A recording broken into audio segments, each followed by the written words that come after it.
Ozalimo Santu Masiae, Yahweh Kumama, Libela Zambena Bomoi Masia Kumama. Ozalimo Santu Masiae, Yahweh Kumama, Libela Zambena Bomoi Masia Kumama. Ozalimo Santu Masiae, Yahweh Kumama, Libela Zambena Bomoi Masia Kumama. Ozalimo Santu Masiae, Yahweh Kumama, Libela Zambena Bomoi Masia Kumama. Hallelujah, Hallelujah, Hallelujah, Hallelujah. Bonani Botanai, Hallelujah, Hallelujah, Hallelujah, Mama.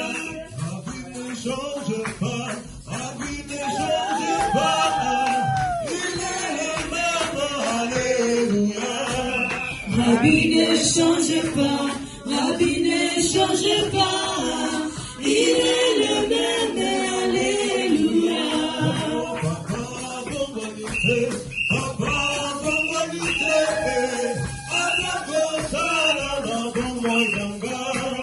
Rabbi ne change pas, Rabbi ne change pas, il est le même, alléluia. Manifeste-toi, descends agir. Manifeste-toi, descends agir. Manifeste-toi, descends agir. Manifeste-toi, descends agir. Manifeste-toi, descends agir. Manifeste-toi, descends agir. Manifeste-toi, descends agir. Manifeste-toi, descends agir. Manifeste-toi, descends agir. Manifeste-toi, descends agir. Manifeste-toi, descends agir. Manifeste-toi, descends agir. Manifeste-toi, descends agir. Manifeste-toi, descends agir. Pépélé, pépélé, oh, pépélé, pépélé, na Yesue, pépélé, na la bala Yesu, na kopesa yebikumba, na nganyoso, bonatikala, pépélé, pépélé, pépélé, pépélé, oh, pépélé, pépélé, na Yesue, pépélé, na la bala Yesu, na kopesa yebikumba, na nganyoso, bonatikala, pépélé, pépélé, ayanga ina Yesue, pépélé, oh, pépélé, yanga ina Yesue.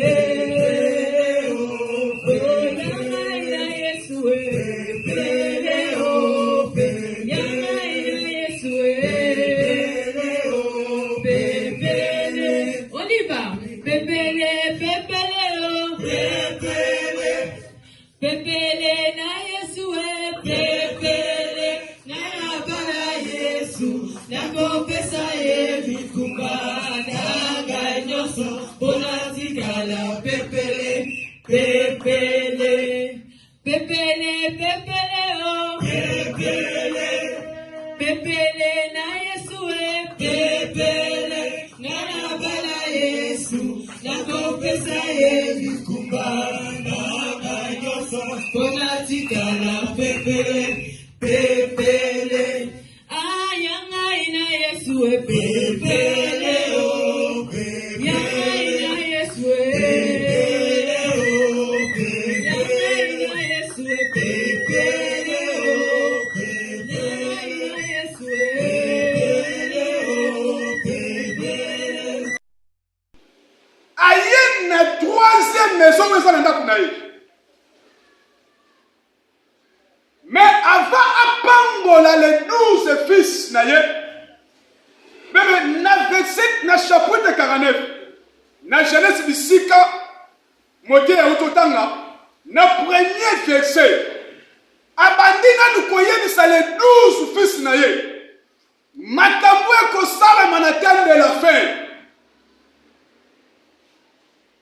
Abandi koyebisa bango des événements oyo ekosalama na temps de la fin. Na kati ya des événements, nazomona mystère de l'église, na mystère ya les 12 tribus d'Israël. Nde abandi koyebisa bango makambo ekosalama na temps de la fin. Eza makambo tozovivre lelo. Ava pambola bana, abandi na koyebisa bango makambo mo. Yango tozovivre lelo. Topesa biso bekriti mukolo mosusu. Tango ayebisi bango makambo ekosalama na temps de la fin, nde abandi siko kopambola bana na ye. Tango abandi kopambola bango, Jacobi a écarté les 3 premiers pour lui pamboler à tikaki ya mobe Ephraïm. Apesaki ye kimokulu tu bien aimé. A dit droit d'aînesse. Afin de sa mobe Ephraïm. Voilà ça va kiko. Si que tango a un ndaku na 3e maison, a écarté les 3 premiers.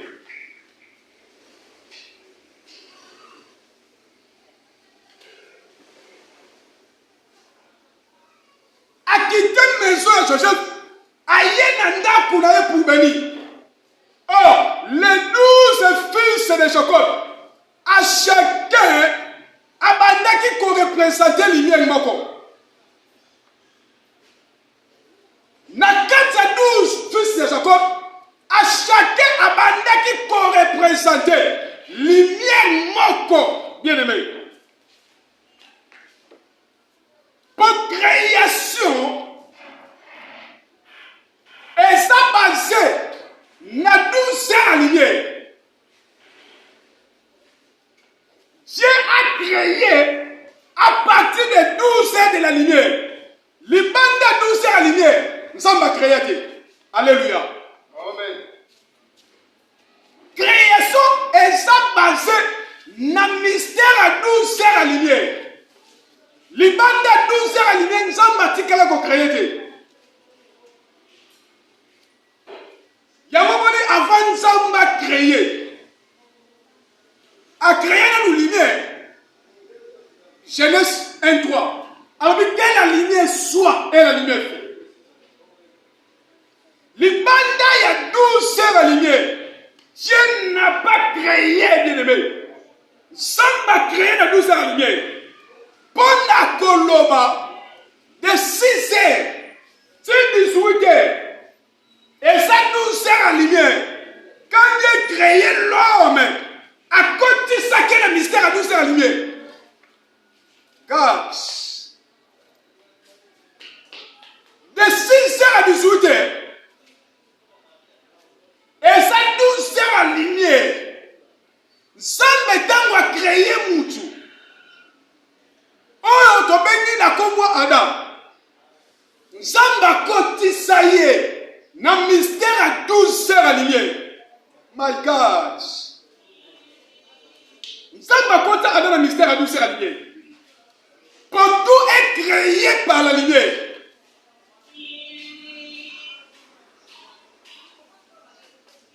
Yango mokolo wana temu Ada sali lisu. Ada abima maman na mystère à lumière. Azonga mbalama pour la ténèbre. Adam wa péché. Abimi la lumière bien aimé. Azongi na molili. Yamota nzamba ye pona kokuta na ye. Nzamba bandi koluka ye. Fo abenga ye Ada uwati. Po nakata lumière nzamba somo na susu Ada te. Ada zongi na ténèbre. Si comme ça me faut banda koluka ye. Ndemi sika pele kotaki. Où es-tu Adam? Pour nakata lumière. Adam sa ki li susute. Après péché, ne asonga ki na ténèbre.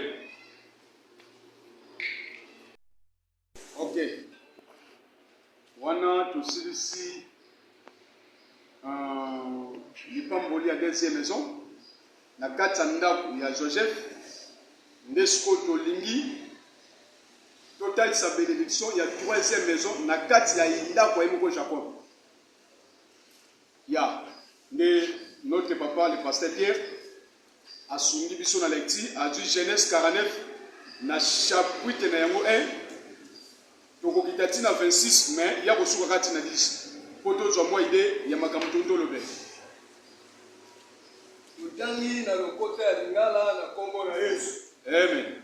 Jacob abengisi bana na ye mpe alobi na bango bino nyonso boya epai na ngai nayebisa bino makambo ekwela bino nsima bana na ngai bino nyonso boya awa boyoka tata na bino Jacob yo libe ozali mwana na ngai ya liboso mbuma ya liboso ya mabota na ngai nabotaki yo ntango nazalaki na makasi nyonso oleki bandeko na yo na lokumu mpe na nguya ozali lokola ebale oyo etondi mpe eleki bandelo na yango kasi okozala moto ya liboso te pamba te obekisaki lokumu na ngai oyebaki nzoto ya mwasi na ngai ya bowumbu bino Simeon na Levi bokokani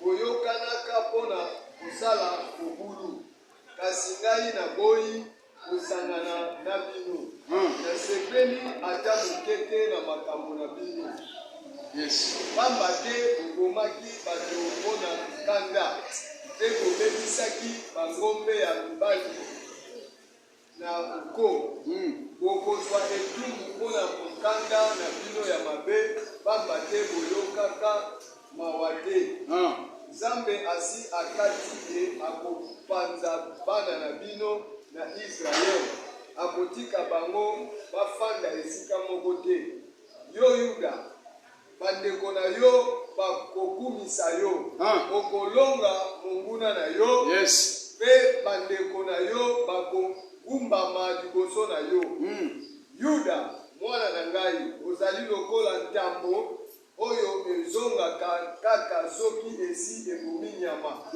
egumbaka mabolongo mpe elalaka na kimia nyonso nani akoki kolongola yango bokonzi ekolongwa te na libota ya Yuda mpe bana na ye bakozanga yango mokolo moko te ntango nkolo na yango akoya bino nyonso ekobanda bikolo nyonso ekobanda kotosa ye mbuma ya vino ekozanga mingi koleka boye bakoluka nzete mosusu te mpona kokanga mpunda bakosukola kutu bilamba na vino miso ekokoma motane mpo na vino mpe mino ekokoma pembe mpo na miliki Sebulon okovanda pene ya ebale esika bamasuwa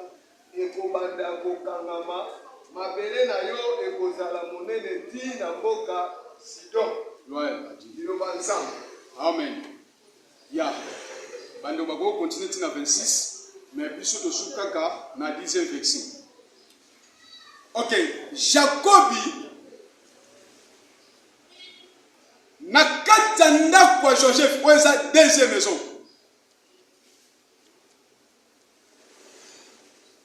aécartaki les 3 premiers nés na ye baoyo bazalaki na droit de naissance mais ye aécarte bango aécarte Ruben mpe Simeon na Levi ati droit de naissance afandisa mpe Efraïm.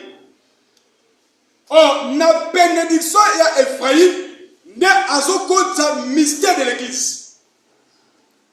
Nzoka les deux fils ya Joseph. Na kati ya deux bénédictions prophétiques. Bango bazaki na pas te. Po bazalaki bakoko. Mais tango asilisi kopambola bana Joseph ne aye na troisième maison.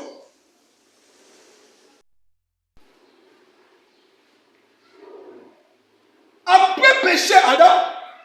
Nde Adam soki na tene bébé. Yango nsamba bande koluka ye. Où est-il? Adam où est-il? Mais liboso soki nzamba ye po kutana Adam. Abande ko benga ite. Po azali na kata limie nzamba mone mbala moko. Mais tangu Adam liye mbuma. Abimi na linie asongi na molili. Nde nsamba bande koluka na kata jardin de Eden. Fo abenga ye où es-tu Adam? Oza wapi? Po Adam kotaki na molili belebe. Libanda ya linie nsamba créaté. Et ça makambo na expliquaki yango na enseignement ya création à 12 heures à lumière. Et ça makambo na expliquaki na enseignement ya création de l'homme et le 12 heures à lumière.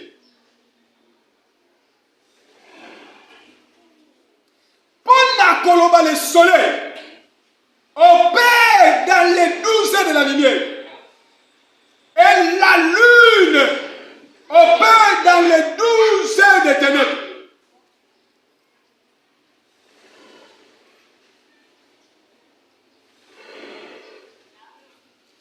Sanza, elle s'opère dans les 12 heures de la lumière.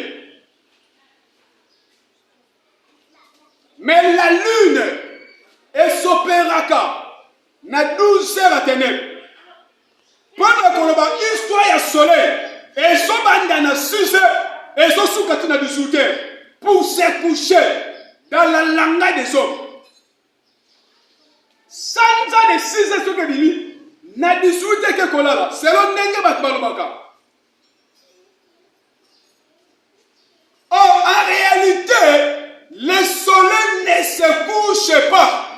Ceci. Sans que d'akola la terre. Parce qu'après avoir donné la lumière, pendant 12 heures, dans un contrat, il disparaît dans un contrat pour aller encore émettre la lumière dans un autre contrat. Sans ça, et qu'il n'a pas la terre. Ce qui est précis lumière, peut-être dans le continent et qu'on ne soit qu'on peut s'aligner dans le continent moussous. Sans de là la gâte, bien aimé. Ce que peut s'aligner à côté, il faut qu'il ne soit qu'on peut s'aligner à côté. Le soleil ne se couche pas.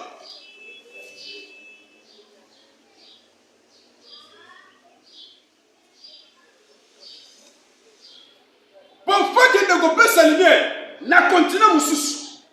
Et qu'on a la terre. C'est pour que j'ai dit que le soleil ne se couche pas. C'est ça la logique. Ne yamona dit que sans la gâte. Logique yamona. Ce que peut s'aligner côté, fait que sur le continent moussous peut s'aligner. Et que sur le continent moussous peut s'aligner. Sans la gâte. Pour dire le soleil a fait les refus des ténèbres. Jésus. Soleil ne doit pas la refus. Il y a ténèbres. Pour ténèbres, il y a espace cité. Soleil doit pas la refus. Soleil ne est pas que nous doit travailler. Pour nous doit travailler pendant la journée. Tant que la lumière est salie, ne faut nous doit travailler de l'aimer. Soleil ne permettre que nous doit travailler. Ils ont permettre que nous doit garder. Ils ont permettre que nous doit cultiver. Jésus de Nazareth. Soleil, impossible est là. Le soleil ne se couche pas. Pour y avoir des permettre que nous doit travailler. Ils ont permettre que nous doit garder. Ils ont permis que nous doit cultiver. Pour ce faire, il faut les jours. Il y a un des qui pour journée. Pour pendant la journée, nous devons travailler. Mais pendant la nuit, nous devons aller. Autant que ozolala na continent oyo ozali na continent mosusu bango bakoti na journée faut pas travailler. Dans la logique, le soleil ne se couche pas. C'est ça l'univers de l'écriture. Dans l'enseignement, il y a la création de l'homme et les 12 lumières. Nathalie Saki Bisoboy. Nzambe a créé un monde. Dans le mystère à 24 heures. Awa biso na se na terrestre. Toza na 12 heures à lumière, puis toza na 12 heures à ténèbres. Toza na 12 heures à lumière, puis toza na 12 heures à ténèbres. Mais na likolo, bisika fandi na trône. Kuna bazaka kana 24 heures ya lumière. Kuna ténèbres kotaka te. Pour là, on ne dort pas, bien aimé. N'allons là-bas, la kate. Mon lit contre kate. Mais biso a on a sait. Tous en a 12 heures à lumière, puis tous en a 12 heures à ténèbres. Il y a besoin de commis 18 heures. Mon lit faut pas me côté. Et comme il temps où nous trouvons qu'il ne voilà là. C'est ça le mystère de la création. Faut montrer qu'il ne voilà là. Pour nous expliquer qu'il nous sauve. Samba Zobanda ko créer na 6 heures. À partir de 7 fois c'est ça. Ne azo sala monter l'espace à 30 minutes. Pour azonga na trône. Ne Lucifer était charébé protégé. Yé pas ko kita. Pour aya ko kengela Adam na kata jardin de. Pendant Adam zona l'état héritier. Pour Lucifer était charébé. Aya protégé. Faut aller à protéger. Ndebi sika lukaki comment on se dit. Nathalie Saki biso na enseignement liboso makambo.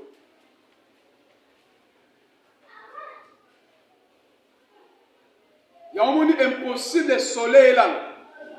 Pour ils permettre que Moutou a travaillé, Moutou a gardé, puis Moutou a yébana pour qu'il vive. Il y a un monde où ça la joue. Soleil là la kate. Pour y amener nous ça la chou pour la bouche. Semble pas comme Dieu de Jacob. Il faut les 12 soldats dans la maison de Jacob. Semble pas benga et samba Jacob. Pour la kate Jacob bimisa les 12 fils. Ne akokoma ensemble na ye. Yesu Masia. Pour élever les 12 qui étaient tombés dans l'Éden. Pour Jacob, Samba comme ensemble naye. Faut les 12 sortir la katinaye. Faut administrer les 12 fils. Pour relever les 12 lumières. Pour tomber qui na katia jardin d'Éden. Quand Adam a sali l'issou. Les 12 lignées, où ils ont incarné 4 spirituellement, bien mais ébimant par la mort. C'est ça le mystère de création de l'homme. Les 12 lignées, où ils ont incarné 4 Adam, après péché Adam, bien mais sans pas vivre ça yamo. Ne sera que Adam soit dans mon lit. Alors ensemble pour relever les 12, où ils tombent qui n'a aidé na 4 Adam. Ne essaye à faire compte de la marche. Na oso la kana cinéma, il y a création de l'église souligné. Na tese qui biloko. Samba côté la marche.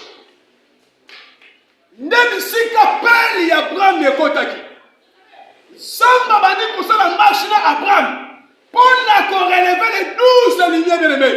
Oh Adam a perdu qui na kata jardin de Dieu. N'angela Jacob. Samba yé ko relever yango. Jésus. Alléluia. N'angela Jacob n'enzamba relever les 12. Oui, tombaki na Eden n'angela Adam. Samba relever mon angela ya Jacob. Pour abîmer les 12. spiritualité. Zamba relevé on la carte à Jacob. N'est ici qu'à Jacob une zamba so comme un zamba naï.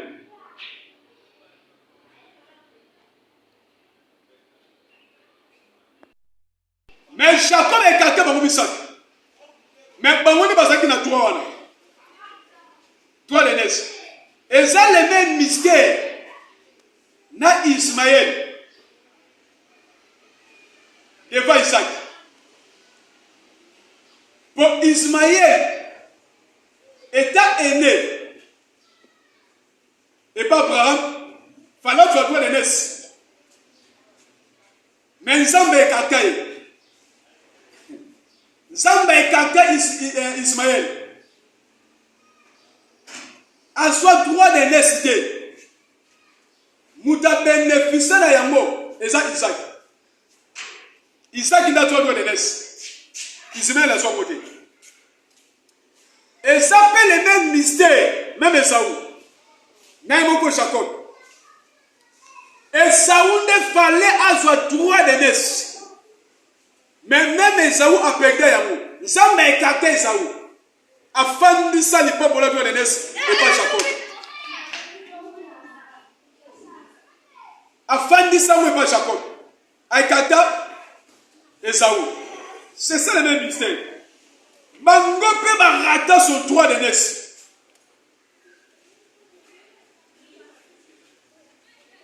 Bango peut rater son droit de nes.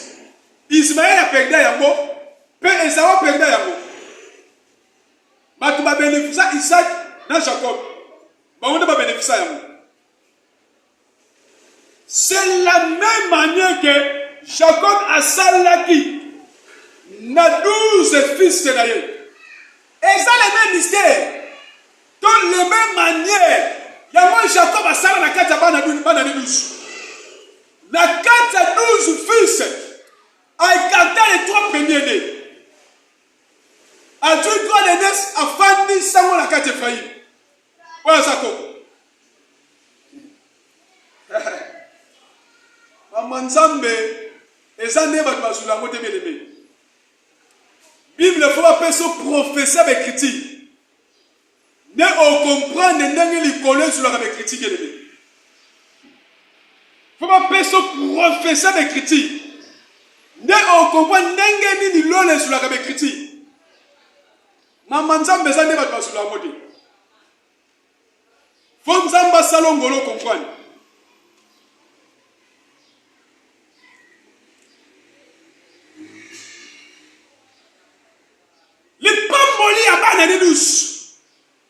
Mais à capter les droits afin de ne pas coco. À remettre les droits des nés de faillir. Impossible manassa bénéficier de Yango. Jésus.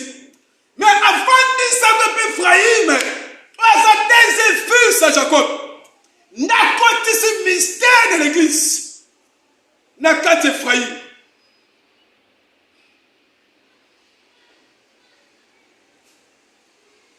Oh, et là, quoi est sangi sakabatu? Et ça, héritage, bien aimé. Pour dire ce que fait rassembler les gens, c'est l'héritage. Et là, quoi est sangi sakabatu? C'est l'héritage. Oh, l'héritage à question, c'était les canaux. C'est-à-dire, parle de séparer, c'est de les priver, les droits de naissance. Oh, héritage, le moment c'est là qui cana. Oui, ça qui t'est promis, une samba, paix, ça qui va où. Mais dans une séparation, à priver que les 3 fils naïeux, les droits des naisses, c'est ça la séparation. À séparer, mon élevé. À priver les 3 fils aînés. À priver les droits des naisses. À séparer,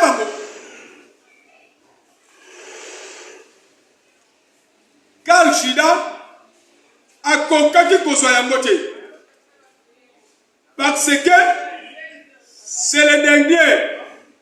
C'était le chef puissant ou presque. Judas est à 4 fils. Hier, à cela qui n'a ram sous. Hier, bénédiction, à cela qui n'a ram sous. Yeba opese bateau ya royauté.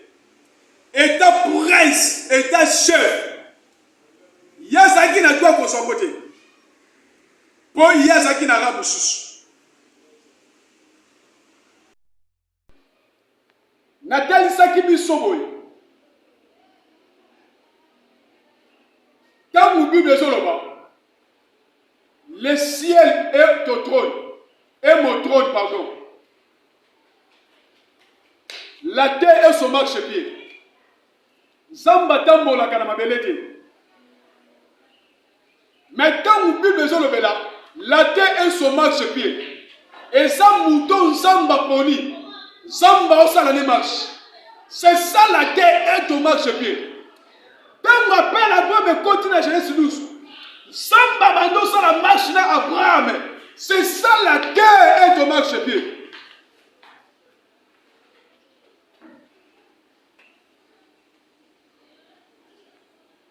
Mais raison pour en relever les douches. Oh, Adam a perdu qui n'a qu'à t'aider. Jésus de Nazareth. Nde senga fonza mbakota na marche. Tango akoti na marche. Nde aye ko relever yako. Nde bisika zo koma nzamba Jacob.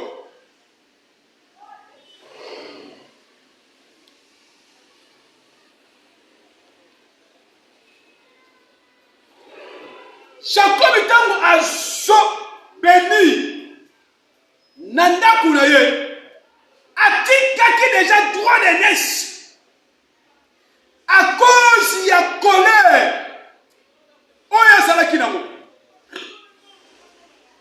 ntango azo béni bana ne na kati ya ndako na ye Jacob atika déjà droit de naissance na kati ya ndako ya Joseph ebe failli par rapport ya colère oyo azalaki nango mpo na koloba sa maison n'avait pas reçu le droit de naissance. Na kati ndaku na ye baswaki doit de décider pour y atika tango déjà na kati ndaku Joseph na deuxième maison et puis foyer. Pour ce faire, il doit garder les droits. Il s'agit de Ribé, Simeon et Lévi. Pour quoi qu'il s'ama, yango la bénédiction na ye, a écarté Ribé, a écarté Simeon et Lévi. A écarté les trois premiers nés na ye. Bien, Jacob a pambola bangote. Pour droit de nesi, a dit qu'il n'y avait pas qu'on ait failli. Bango basaki na droit de sous qu'on soit bénédiction. Et dans ma premier aîné. Pour atika qu'il n'y avait pas effrayé. Pour ça qu'on ait. Yango écarté bango. A pambola bango misa kite. A pambola liberté, a pambola siméoté, peut lève à son bénédiction. Oh, Jacob, a savoir qu'il a colère, mais pas elle. Alléluia. Alléluia. Jacob, a savoir qu'il a colère, mais a savoir qu'il a une idée. C'est ça qui fait un homme de Dieu. Un homme de Dieu a kozala na koleba kozala na unité. Nous avons un chiffre aussi Joseph avec son frère. Même Joseph, azaki na kanda bande kolema azaki na unité. Yamoni tamba ko somba biloko en Égypte. Ayamba bango. Batekela bango biloko. Azaki na kanda ndenge batekaye. Mazaki na unité. C'est ça un homme de Dieu. Mosali na nzambe. Okoki kozala na kanda. Mais okoki kozala na unité. Yango sala ka force sa mosali na nzambe. Jacob azaki na kanda, azaki na colère bana na ye. Mais azaki na haine na bangote. C'est ça qui fait un homme de Dieu. Car les trois, c'est-à-dire Ribé, Simeon a levé. Bambonde bazala qui n'a possibilité. comme les droits d'aînesse. Jésus. Alléluia. Simeon a Lévi. N'arrive. Baronde basaki na droit d'aînesse. Mais Jacob est écarté bango. Malgré apambola ki bango te. Mais alongola ki bango na lignée te. Jésus. Jacob malgré apambola ki bango te. Mais alongola ki bango ba lignée te. Pour ezala ki kati na bango. Pour se multiplier. Pour n'a pas se multiplier, faut pas s'en aligner.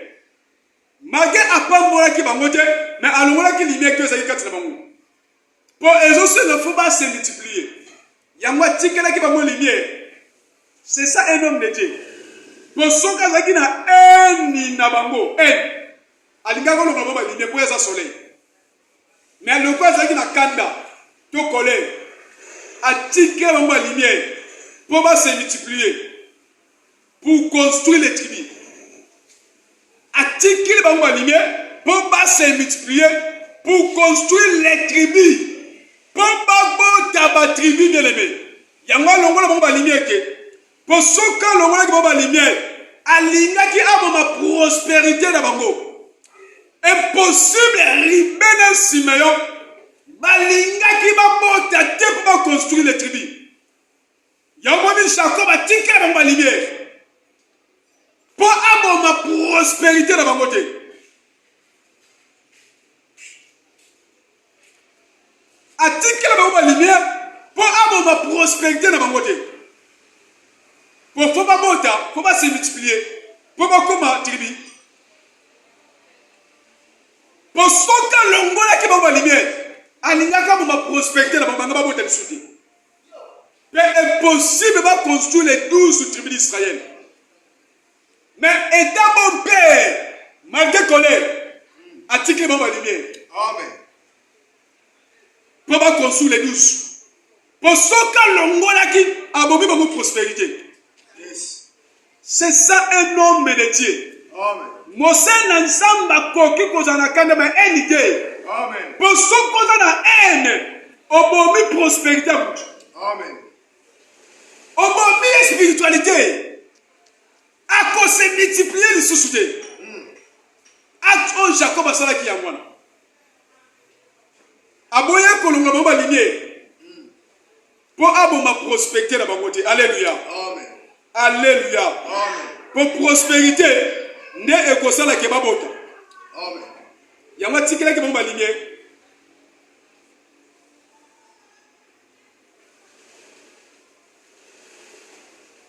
Et ça fait biso basena nzambe.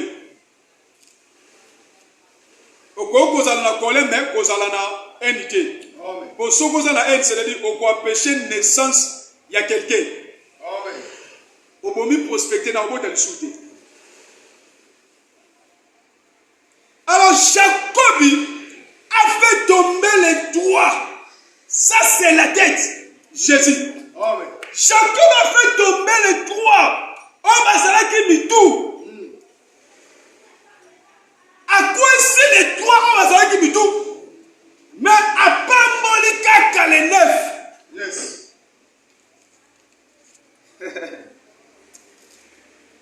Jacob a fait tomber les doigts. Ça c'est la tête. Parce que les doigts d'aînesse reposant. C'est les doigts bien-aimés. Doigts d'aînesse et famille na trois premiers nés. C'est que Jacob a dit qu'il y a un Ephraïm. À côté de ces droits d'aînesse et Ephraïm. Na bénédiction. Tant qu'on a fait tomber les trois premiers aînés d'ailleurs. Ok, droit d'aînesse. Elles ont dépend de les trois premiers aînés. Na mystère chiffrologie prophétique. Na mystère chiffrologie prophétique. Chiffre 3 parle des trois fossés. Alléluia. Amen. Alléluia. Amen. Na mystère chiffrologie prophétique. Chiffre 3 rôle des trois facettes. Amen. Na mystère à trois facettes. Et ça makambo ya Trinité te bien aimé. Yes. Yango ça makambo ya Trinité te. Na mystère à trois facettes. Nazomona Dieu le Père. Yes. Dieu le Fils et l'homme. Amen. Samba tata na tama mwana nazomona na mutu. Yes. Yango des mystère à trois facettes. Na mystère à trois facettes. Saint-Esprit batanga kayete. Yes. Yeba sotenge na Trinité. Mais na mystère à trois facettes. Impossible otanga molimo sa. Po molimo so uta na kata tata. Yes. Molimo sa na kata tata bien aimé. My God. Yoko tanga Saint-Esprit na Trinité. Mais na mystère à trois facettes. Et ça mystère à Dieu le Père. Yes. Dieu le Fils et l'homme. Yes. Nzamba tata, nzamba mwana na mutu. Mystère ya commencement. Mystère à création ya mwana. Et ça mystère à création. Bible dit, Dieu a créé l'homme à notre image et à son ressemblance. Mutu azo uta na mystère à tse. Ada aouta la mystère à saint. Il y a saint, pardon. Nzamba créa Ada et ta saint. Pour image de le Fils. Ressemblance de Dieu le Père. Esprit outa na kata tata. Nzamba koti sango na kata Ada bien-aimé. Nzamba créa la mystère à saint. Ndebisika mystère à trois facettes bandeli. Amen. Nzamba tata nzamba mwana na Ada. C'est ça le mystère à trois facettes. Mystère à trois facettes bandiwana. Pour miloko nyonso nzamba créa. Nzamba créa mota ba saint. Yes. Pour nzamba za saint. A créa mota ba saint. Nena personne numéro avec écriture. Soki aussi romain. Na chapitre na yango 8. Aussi na verset 20. Ti lelo biloko nyonso ya création ezolela. Yes. Biloko nyonso nzambe akrea ti lelo ezolela. Par rapport ya douleur ya fantiment bien aimé. Amen. À cause ya péché ya Adam, biloko nzambe akreaki se ezonga na molili. Alléluia. Amen. Yamoni ntango Adam alie muma. Adam soki na ténèbre. Abimi na lumière oyo nzambe akreela ye. Nensamba bandi koluke uweti. Mais tant que c'est na kata lumière, tata bandi koluka yete. Amen. Azo ya kutene mbala moko. Mais tant que Adam bima na lumière, samba bandi komeli Adam uweti. Yes. Pour à côté na kata molili. Yes. Le même jour là, biloko nyonso nzamba créa ezonga na ténèbre. Yango ti lelo ezolela. Ezana nous sauver te bien aimé. À cause du péché Adam. Pour nzamba sala qui est Dieu de la terre. Abide on koufeno cultivé. Pepe sa batombo. Ezala mukolo na ko expliquer biso mystère wana. Ndengi nzamba sala marche pendant 7 jours. Fala Ada sala ko, mais Ada kokate. Na on peut son professeur d'écriture. Pour écrire ça na prophétie. Nebisika église les gens écrivent ça va prophétie bien aimé. Ada koka ko sala marche wana te atomba. Mais Christ ta moya sali yango. Yes. Yamo ni fa ku fa vendre ça c'est. Yes. Ouais ça qui toucher, et ça qui toucher muta toucher côté. Faut assez quoi le dimanche. À côté mbala moko na repos, nenge tata na kota ki na repos le 7e jour. Il est pas au sec quoi zo kota na repos. Amen. Le même marche fallait Ada sala yango bien aimé. Mais Ada kokate. Na ope sayo lumière mukolo mususu. Quand na Romain 8:20. Nde biloko nyonso ezolela ti lelo. À cause du péché ya Adam.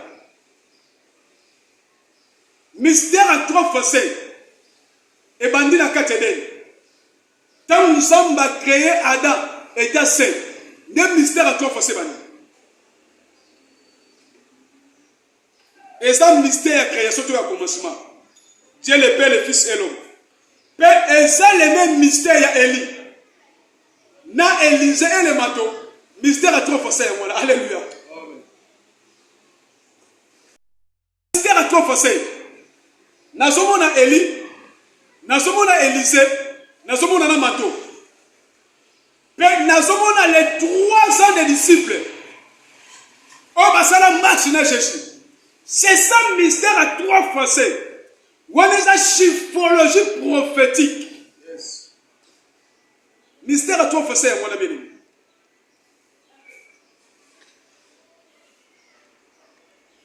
Au mystère wana et ça père gauche. Mystère à trois fossés, ça père gauche. Et ça mystère beaucoup père gauche. Et ça vous colodoté à biso yango. Na kata mystère wana ndeba bengo fantôme. Yes. Pour okoto pour la mire okoto na posa ko senga excusité. Oza na posa ko mettre porte. C'est ça mystère à trois fossés. Depuis que Nzamba kota ba Jésus. A côté ça ba Kimbam. A côté ba Daous le père. A côté ça ba Dinambala. Yesu. Yes. Jésus. À côté de ça, mais Éthiopien, mais à côté de Philippe, à côté de Pierre, il n'a chaque. Dans le mystère à trois fossés. Dans le personne professeur de Kitim Kolomoussous. Et ça, le mystère beaucoup père gauche. Par contre, ça can n'importe qui. Ensemble, abandonner ko kita na kacha Eden.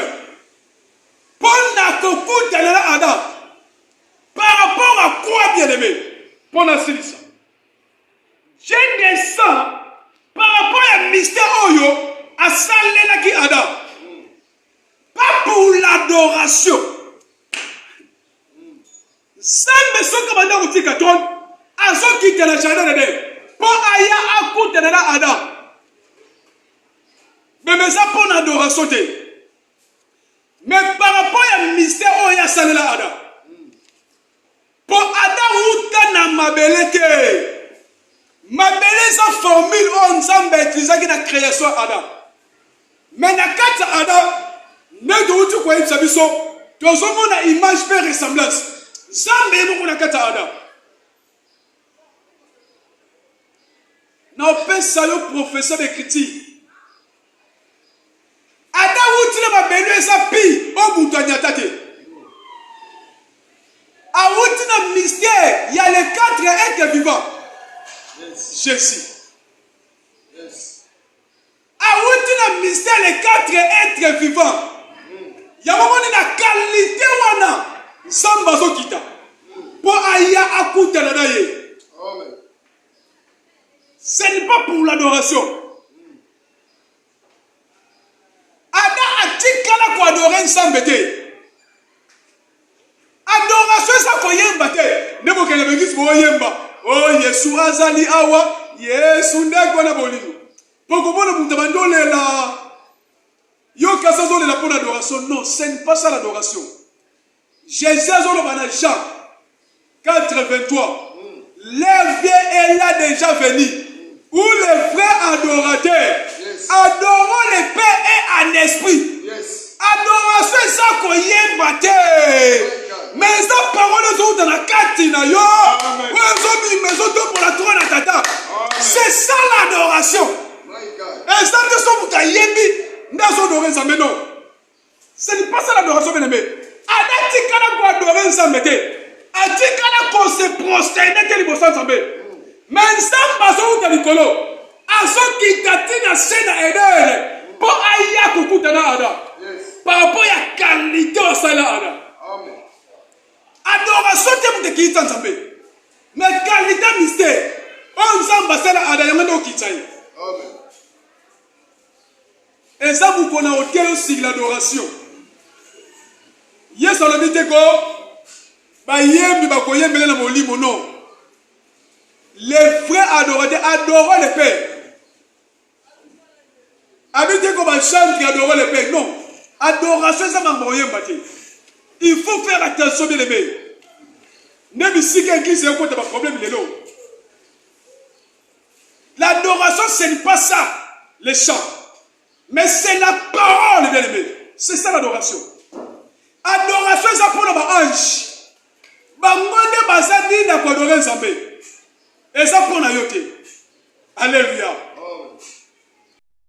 Et si na 12 disciples azaki na bango, mais akamala bango na des groupes.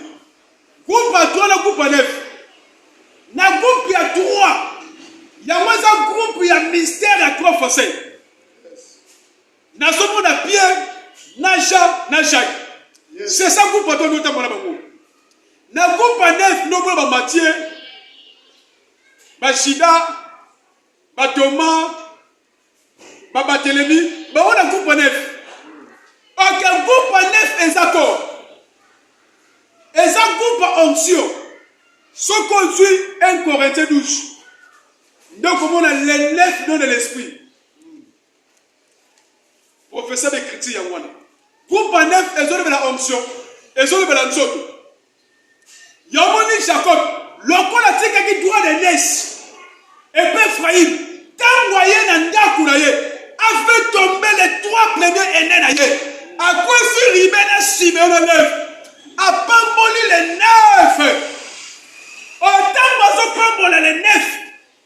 Ils ont posé ma base de l'élevé. Jésus. Yes. Le corps a côté qui mystère de l'église. N'a qu'à Ephraïm. Des fils de Joseph. Tant moyen n'andakoulaye. Mais a fait tomber les 3 premiers nés. À l'ongo, le buto est écarté. Tant oiseau pas les 9. À ce constat mystère, il y a les 12 tribus d'Israël. Alléluia. Amen. Nakata bénédiction, il y a 9 fils. N'a à côté de ce mystère. Il y a les 12 tribus d'Israël. Pour mystère de l'église. Atika qui peut faillir.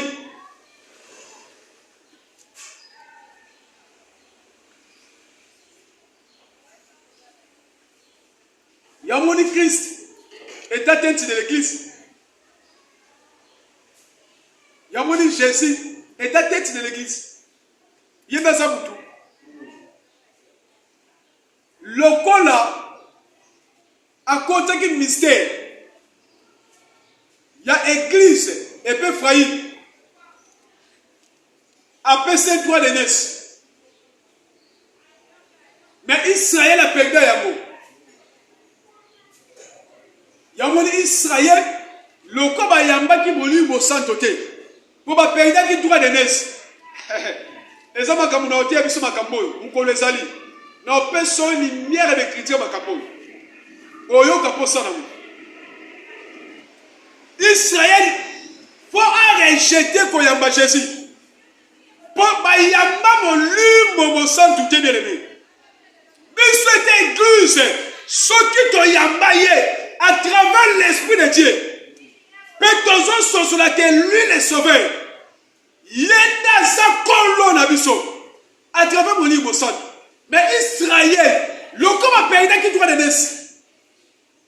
Batika qui kaka nzoto. Oh Jacob a pambolaki. Il y a un temps où il faut pas rejeter. Pour même mon livre, mon sang, parce que sur comment qu'ils aient Messie. Bon, il y a mété. Non, on peut saluer les mêmes critiques comme nous. Pour biso ceux qui ont à travers mon livre, mon sang. Par rapport à un mystère, oh, Jacob a côté Ephraïm. Il y a un je ne sais pas quand on a des groupes.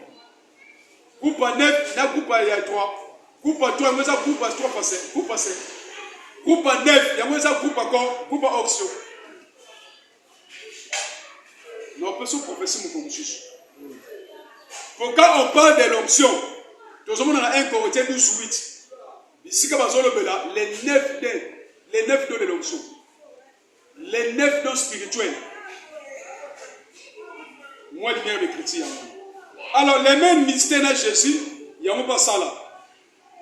Amener les doigts sur les montagnes qui parlent de la tête. Il y a un dit souper à Salamou. À soi Pierre, il y a amené la montagne. La montagne de transfiguration. Ici, Pierre a dit, na otonga tanti moko pona yo, na otonga moko pona Moïse, pe moko pona Élie. C'est ça le mystère à 3 facettes. Voilà.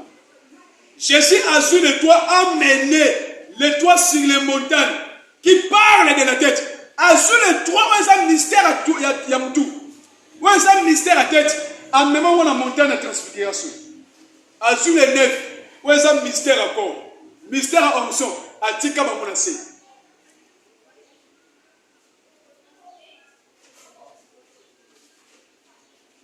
Amener les toits sur les montagnes qui parlent de la tête et les 9 qui restent en bas, c'est le corps. C'est ça le mystère à moi. C'est-à-dire Jacob, dans l'Égypte, Azaki dans la mission, il y a triple raison. Na bénédiction à 3 maisons. Jacob, dans l'Égypte, Azaki dans la mission à triple. Raison vis-à-vis à bénédiction à 3 maisons. Faut pas m'bola Pharaon, aïe à Pamboli Joseph, puis aïe la 3e maison Pamboli Banana. Yango ezalaki mission au Jacob à Salaki. Mais dans Genèse 49, on a la première verset, Nebisika azo posé ma base prophétique, azo tali sabango. Les 2 événements où il faut salam. Nathan de la fête Nicolo Tozali. Yango dit abomination de l'côté na kati ya tressé. Et ça parmi ma kambo Jacob a yebi sabana naï. Avant ma no pambola bango. Et ça me contrôle la gage Genèse 49. Na pesa yo refait avec critique. Kaka ya Genèse 49 na chapitre kaka 1. Kaka na chapitre 1. Ici comme événement Jacob a lebelaki. Na pesa lumière avec critique bien élevé. Pour abandonner qu'on pambola bango na deuxième verset. Mais le premier verset de Bissika tête c'est mon événement. Et ça me contrôle la gage verset 1. Total c'est sur 2 événements Israël dans l'église. Pour peuple de Dieu, monde entier, l'église, tous en connaissance. Ok. Nzamba pambola biso pour to comme venir na suka total ici où est la mission il y a Joseph, il y a Jacob pardon na kati ya Égypte. Mission il y a Jacob étant soleil na kati ya Égypte. Et ça qui mission moko il y a triple raison. Vis-à-vis il y a bénédiction il y a 3 maisons. Maison il y a Pharaon, maison il y a Joseph, la 3e maison il y a moko Jacob. De total ici yango landa enseignement on a kimenyo so sala na biki zala na kaye nzamba salongolu ososola makambo. Bible dit vous connaissez la vérité et la vérité vous affranchira. Ndenge likolezo sur la écriture ndenge nzamba zo sala biso kaka ngolu tozo zo kaka ngolu ya kopesa biso lumière écriture ni. OK nzamba pambola biso tozo sala continuité ya kotal sakaba tu comment ba comment que les 12 tribus d'Israël. To banda ki na enseignement ya création de l'homme et les 12 lumières. Si Jacob a télé les 12 fils. To ye kotal sa des choses à Joseph. Mais le total si mission ya Jacob na 4 Égypte. Mission il y a 3, il y a triple.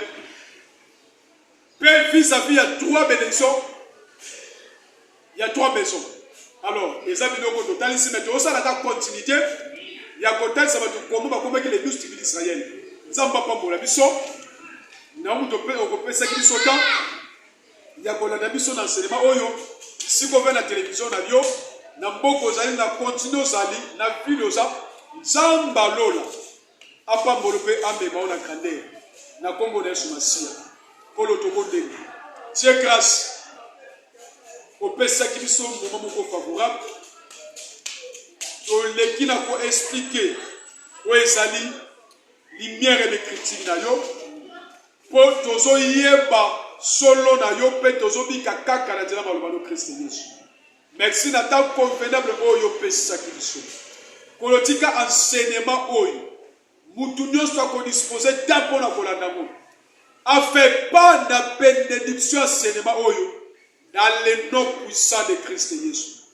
Kanisa mwanda na moto oyo a disposé tant chino ya ko préparer pour ya ko prêcher kolo afin que l'église et monde de peuple tobika pelie o ba ya bibiso kolo tikeza la peli kanisa ni boto ezo vivre awa bola muneza le belé ni kolo na bango dans le nom de Jésus Christ. Kolo merci yo doza ke bandeli pe oza suka ki bien na yo ebila biso somsa énergie oyo permettre bumuna bibisa kolo yo doza mofuti malamu sala biso ngulu na kombo na Christ Yesu. Ne ainsi prier et nous disons amen. Ok. Na lingina pesa mba ko donner pour la zika ka ngolo ko tema liboso na biso. Ezaka ka ndeko na bino simple un instrument assistant David o nzambe aza ko utiliser. Ok, soki kokoko na posa ya kokota nanga na contact tu ya kolokalize ngai nazopesa yo numéro nanga ya WhatsApp na ya Telegram au composé kaka plus 244 994 372 et 613 à la fin. Plus 244 994 372 et 613 à la fin. Ce qu'on compose numéro 1, ne okozwanga indeko na yo na WhatsApp même na Telegram. Tika nzamba pambola biso nde totiki espace et pas moumbu na nzambe. Moto nzambe. O nzamba azosane marche na kombo ya Béatrice yende azotikala na bino pona kosala continuité ya okabi oyo. Tika nzamba pambola biso tobeteli nzamba maboko. Kumisa nzambe na ngai po toza malamu yenda azali mobateli malamu mobuni molongi yango na koyembela ye banzembo po tozali nzambe na bomoi. Bolingo na Yesu bolingo ya kokamwa bolingo ya solo bolingo malamu nani pe akoki kopesa bomoi na ye pona ba mosusu bolingo na Yesu bolingo ya kokamwa bolingo ya solo bolingo malamu nani pe akoki kopesa bomoi na ye pona ba mosusu obelepo na masia mokili ye kozwa bomoi tokomisa nkolo Yesu masia bolingo ya masia apesi bomoi bolingo ya masia na ye kulusu makila matanga kipona biso bolingo ya masia apesi bomoi bolingo ya masia na ye kulusu makila matanga kipona biso tozwi likabo monene na Yesu Kristo likabo monene na monene mingi tolongola bipale mabe kati na lisanga na bandimi lisanga na Yesu Kristo tika baso totambola kati na liloba solo na Yesu Masia Masia bolingo ya Masia bomoi bolingo ya Masia naye koloso makila matangaki pona biso bolingo ya Masia bomoi bolingo ya Masia naye koloso makila matangaki pona biso. Ça kaka na continuité ya si bénédiction qui oyo totikalaki nango continuité tolobelaki déjà ya première deuxième donc sikoyo tozolobela ya troisième maison oyo tokolanda toyoki ete na troisième maison bénédiction wana ya mpona kopambola bana ya Jacob. Donc yango wana na esika wana ke tozoloba esengeli na biso kafo totambola malamu moto azotambola malamu te akoki korate biloko ebele meme epai ya papa na ye moko meme epai ya bandeko meme epai ya baninga tala ndeti papa oyo Jacob ifale abénir bana na ye bénédiction wana ezalaki ya bana na ye selon na plan ya Nzambe. Mais vu que bana wana basalaki mabe les trois premières wana aekartaki bango bayebaki na korate bénédiction Ribin première né mais arataki mpona nini na bozoba oyo asalaki basimeon oyo mpe bango basalaki na bakanda na bango omoni papa alongolaki bango na kati ya bénédiction wana azwi nyonso atiango eplace ya mwana Joseph Ephraim. Yango wana tozoloba kaka ke fo tolinga kaka totambolaka malamu mpo toyebaka korate te eplace ya Nzambe soki mpe tozotambola mabe na Nzambe mwaye mpe tozwa lipamboli eza te ndenge ka Ezaïe 59 ekomami wana loboko na ye eza mokuse te litoi na ye eza sur te me eloko esalaka tomona loboko na ye te toyoka ye te na matoi na biso toyoka ye te eza kaka masumu oyo ekabolaka biso na ye. Donc yango wana tosala effort ya kotambola malamu po ete tozwaka babénédiction na biso.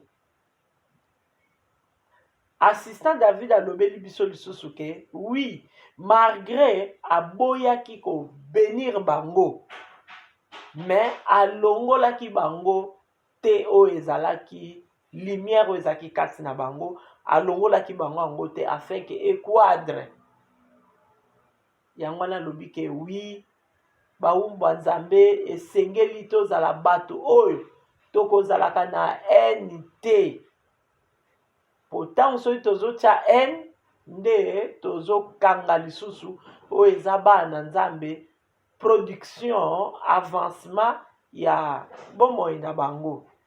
Nakanisi nakozala mpe na eloko moko boye susu ya koloba ekutamaka na ndeko moko azaki mpe na problème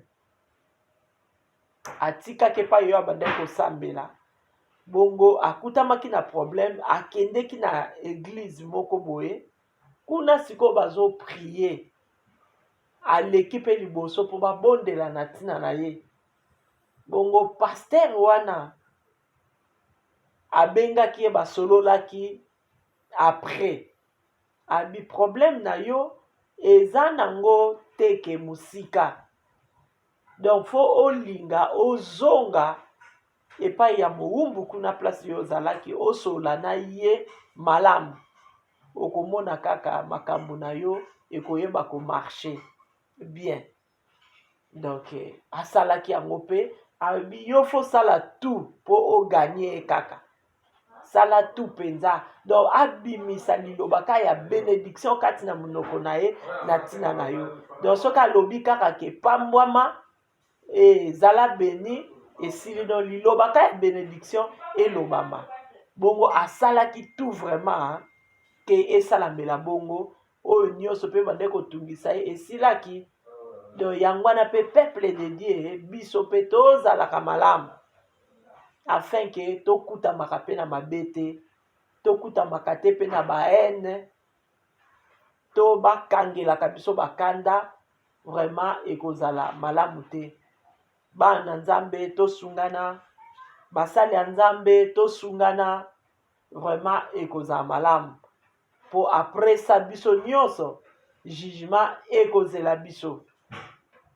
tomoni ete ndenge bapambolaki troisième maison wana ezalaki ete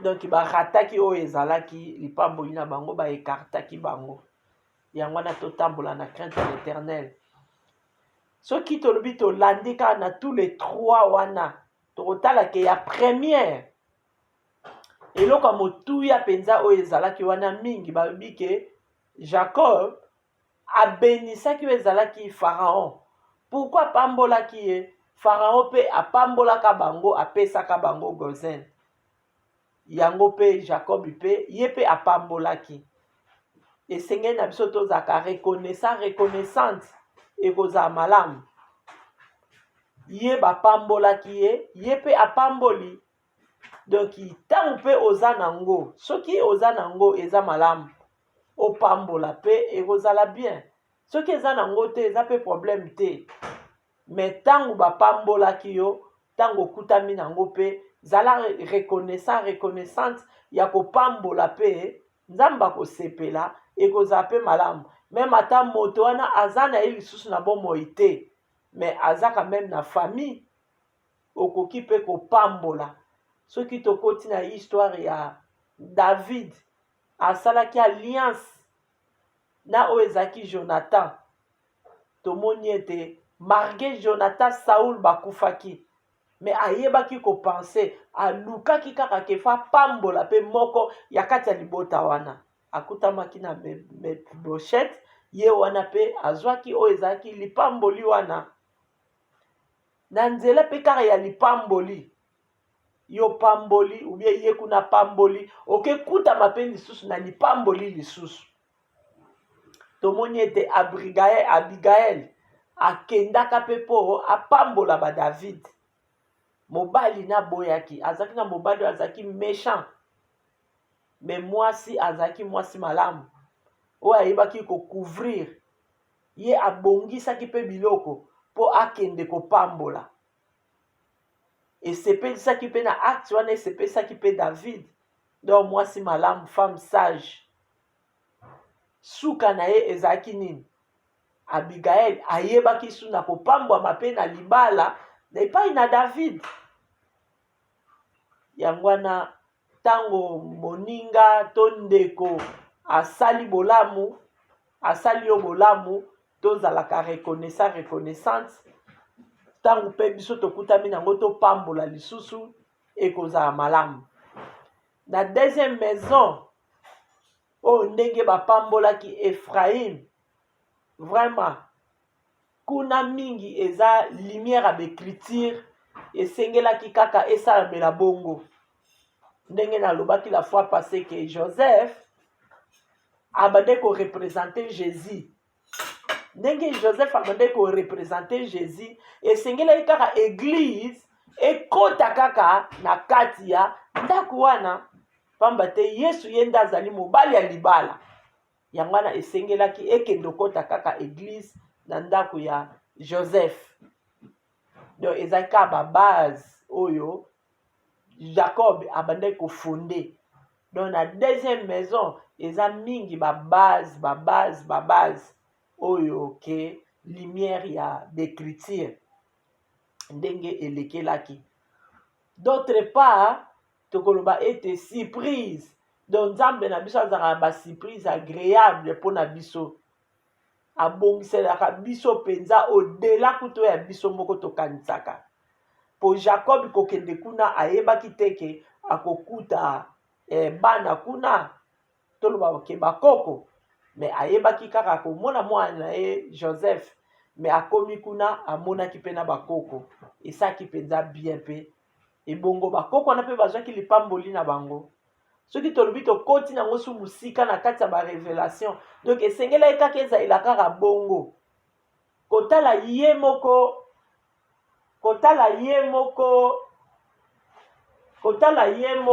oyo et Jacob ye moko pe azaki deuxième, il fallait que lipamboli ekende place ya nani ya Esaü, mais ye deuxième ye moto azwaki yango nzambe aponaki ye, donc nzambe asalaka oyo alingi tokoki kokomande ye te.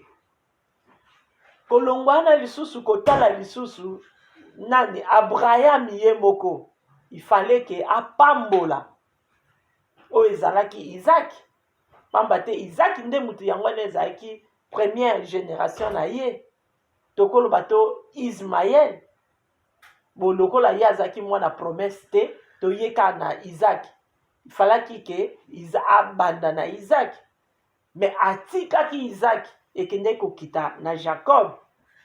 Donc nzambe asalaka lolengo ya lingeli lumière mpe ya bécriture, donc liloba nzambe ndenge assistant aloba mbalebele ndenge mosusu tozwelaka liloba nzambe epai ya nzambe ezalelaka mpe bongo te mosusu.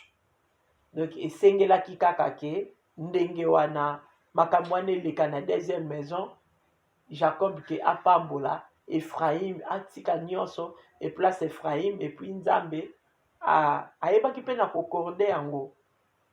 Donc bref, na bénédiction toyebi ke nzambe apambolaka na ye biso kaka totambola na crainte na ye po alobi avant biso tosenga ayebi oyo eza posa na biso.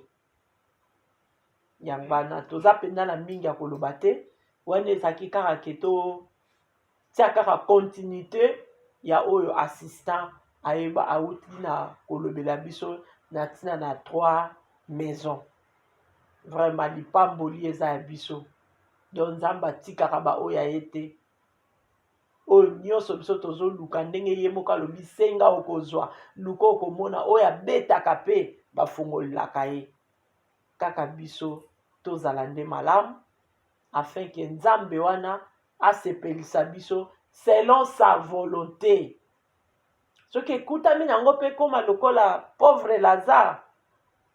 Pauvre Lazare mpe azalaki na ye pauvre en esprit, mais abandaki kobongisa lola na ye kuna akomaki riche. Donc na lola azalaki consolé.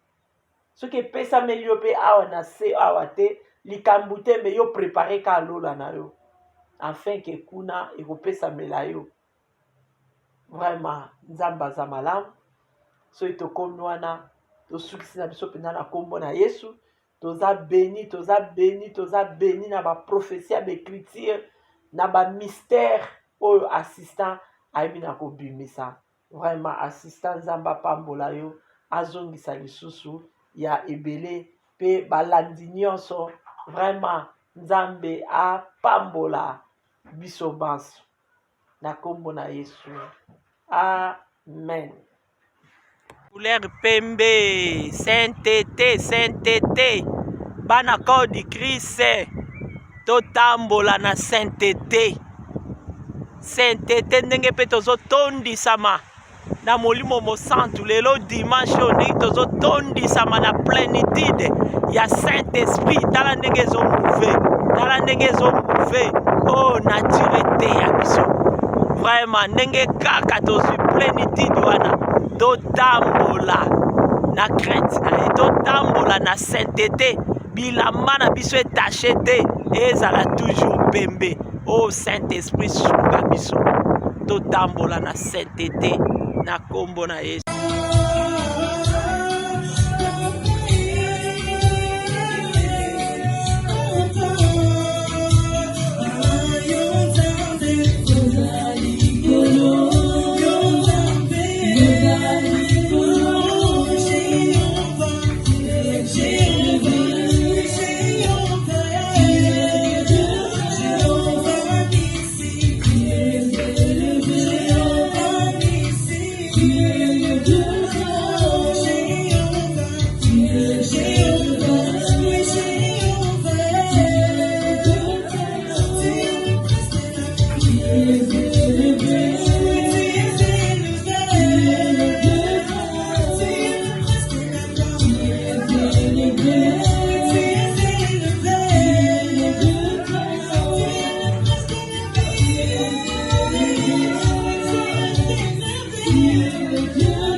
gloire, sunga biso, Dieu de gloire. Sunga bana na biso Yahweh. Merci d'abord pour la liloba kitoko. Enseignement o yebi na kopesa biso. Ya parcours na yo, Dieu de gloire. Na yebi ete biso banso pe père. Tozana ba parcours, Dieu de gloire. O tozo tambola na yango. Lolenge pe ba Joseph ba tambola ki na ba parcours na bango. Oh Dieu de gloire, ozana parcours ya moko na moko Seigneur, oh yo traça. Lolenge oloba ete osaila biso projet ya bonheur et non ya malheur. Yahweh na makasi na biso moko tokokoka te Seigneur. Tala ba na minute o pona tango yango na ete au revoir. Donc mokolo ya poso malamu na mutu moko na moko passe bete dimanche yango eza premier jour. Vraiment to banda poso kitoko elongo na ye me abatela moko na moko na kombo na Yesu Kristo.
Tina gloire à troisième maison. Oh Dieu de gloire. Merci pour la kosunga basali na yo.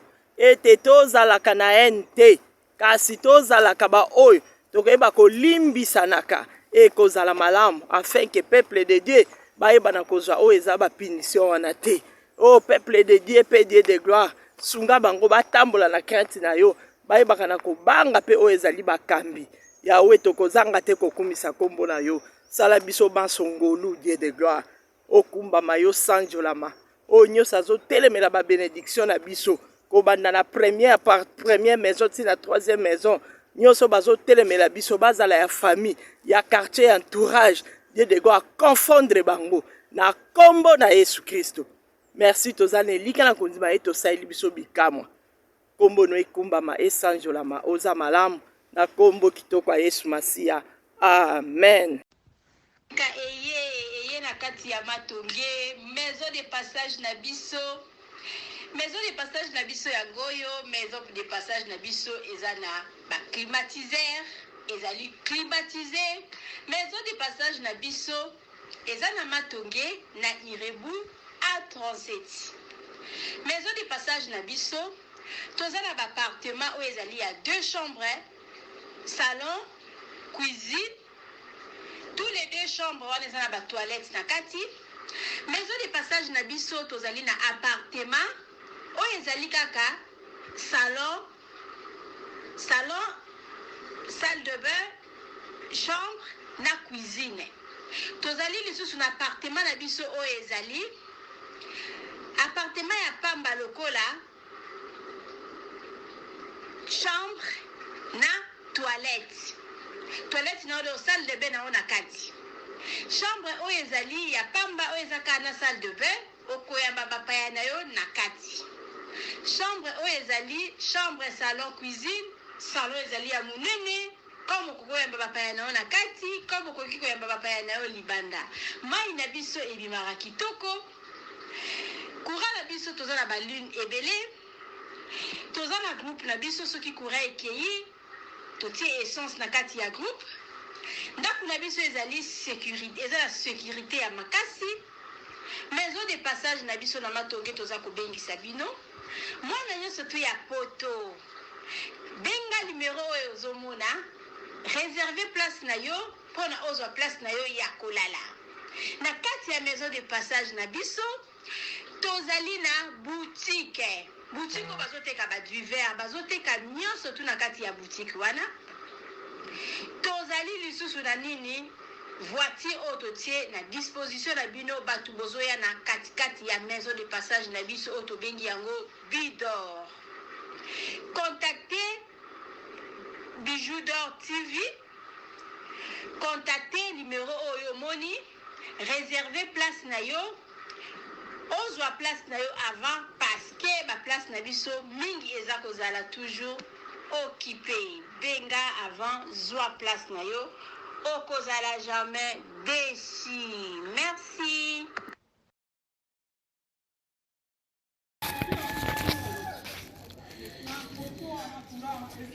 Salut, j'espère que vous allez bien.